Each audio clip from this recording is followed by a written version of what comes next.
Gus, I'll start with Matty Cruiser tonight. Won't play again this year, is my understanding. He'll miss at least the next 2 games of the season. The biggest problem is they don't know the specific diagnosis. It's called SVT. He's had it twice this year now, but they don't know what triggers this cardiac condition. The other problem he confronts is a lot of the drugs are WADA banned, usually used to treat this. He can get a special dispensation there. The next problem, you don't necessarily want a drug that slows down your heart when you want your heart to operate normally when you're exercising. Carlton's being very, very cautious. He'll need further cardiac testing this week. You can potentially burn a bit of the heart tissue to fix it, but Robertson and Kirby, we've seen, both haven't played in similar circumstances at all this year. A big concern tonight for Matthew Cruiser. Moving on to Brendan Goddard. He met with Bombers officials this morning concerning his future. He met with the footy manager and the coach. This was his response afterwards. I spoke to him one-on-one this afternoon.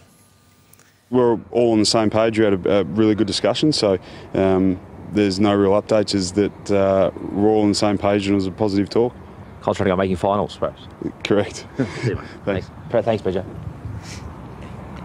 An interesting situation, not giving much away, nor are the Bombers tonight on BJ's future. It'll be intriguing to see what happens there. The Dylan Shield decision is quite separate, but I can tell you, as I reported on Friday night, the Bombers, with Hawthorn and Carlton, actively exploring getting Dylan Shield.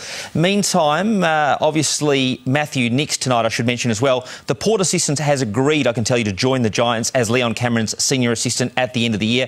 And just wrapping up with some contract news tonight, Dars, Jed Anderson at North has stalled talks effectively. This was meant to be done, his new deal, in early July. He wants significantly more money, is my understanding. And Collingwood, not far off announcing Josh Dacos has agreed to a 2-year extension as well. Just briefly on the injuries, I spoke to a senior club figure at a prominent club this afternoon, adamant injuries are the biggest issue in the game going into the finals.